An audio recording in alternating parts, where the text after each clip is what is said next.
Hi, I'm Joe, and this is a book talk on Dracula by Bram Stoker.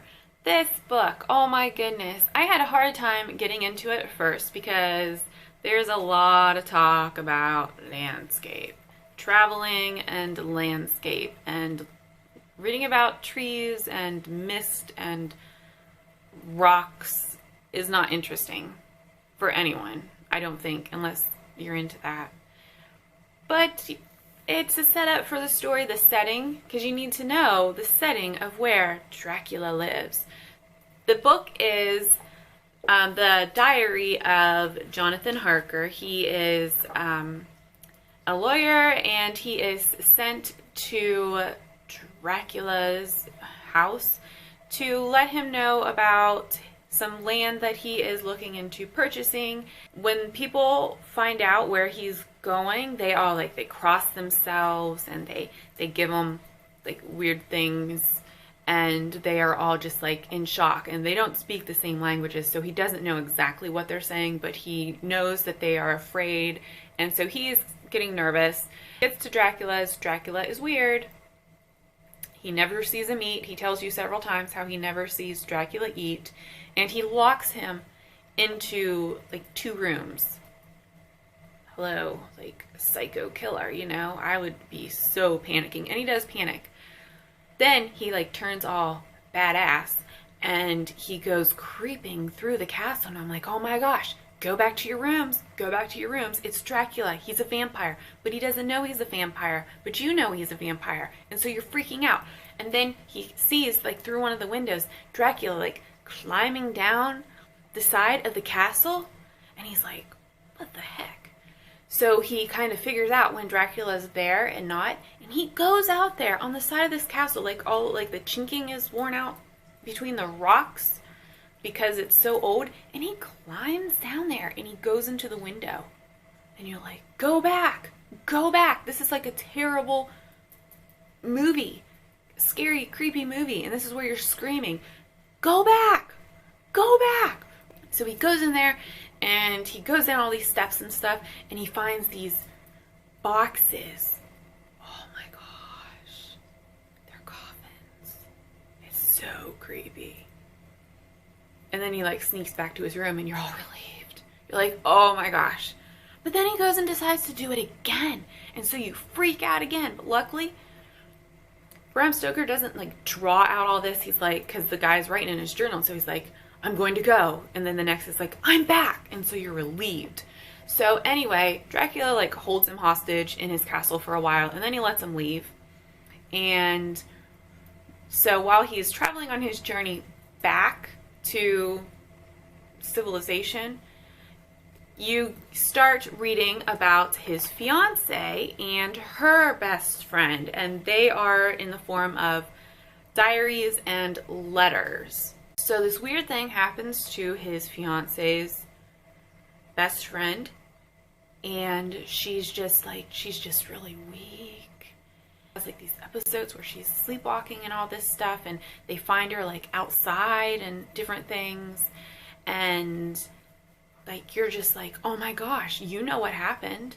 So the fiance's best friend has 3 suitors. They each propose to her all in the same day. So the 3 guys, one is this cowboy, literally, is a Texan cowboy, howdy ma'am, and another is a doctor at an insane asylum, and the other one is, I forget what he is, but he has to go away a lot because his father is dying. When Jonathan gets back to civilization, he has this psychotic break, and he ends up in a hospital, and so his fiance doesn't hear from him forever, and then she goes there, and he won't tell her what happened, but he wrote it all down, and they sealed these envelopes, and they're never supposed to look at them, and they get married, and then he starts acting kind of weird, and she finally decides that she's going to open these letters, and so she does, and she reads it, and she's like, oh my goodness. And these terrible things that happened to him while he was at Dracula's castle, and her friend is sleepwalking and having getting really weak and pale and all this stuff, and so her suitor that was a doctor is what's going on, and he gets together and calls Van Helsing. I did not know Van Helsing was a vampire hunter. I just knew the name. I did not know, and oh my goodness, I was so excited. I texted my husband. I was like, oh my God, Van Helsing is in Dracula. And he said, yeah, he's a vampire hunter. I'm like, why didn't you tell me? I didn't know he was a vampire hunter. Because I don't know anything. I just know the name, and I like to say Van Helsing. So, Van Helsing comes, and he checks on her. And he's like, oh, buddy. But he doesn't want to tell the doctor guy what's happening because he doesn't want him to think that he's kind of crazy, and he also wants him to think and put it together himself. So the two are working with this lady, like giving her a blood transfusion, and they like cover her room in garlic flowers and whatnot. Finally, they have to let the other guys in, the Texas cowboy, her fiance. They have to know what is happening. And Van Helsing reads all the stuff that happened to Jonathan, and he's like, yes, this is the guy. And so they go searching after Dracula, and it is just an amazing story, and you're like, oh my gosh. And then it's summertime, and I would hear moths hitting the screen and the glass, and I was like, oh my gosh, there's a bat out there. Dracula is outside my house. It freaked me out so bad. I mean, I didn't sleep. It was crazy. I loved it. I can't believe this book. I can't believe that I hadn't read it before. And I am so glad that I stuck with it, because the beginning is a bit boring, and some of the stuff you're just like, oh, get on with it. Let's get to the action part. But he has to build it up, and he has to explain that these are the things that vampires can do and can control, and these are the way vampires live, and stuff like that, because this is the first vampire book. This is where all of our knowledge of vampires come from. If you have read this, let me know what you thought about it down below, because I loved it, but I am not watching any Dracula movies. This book freaked me out enough. I could keep going on about this book. I loved it so much.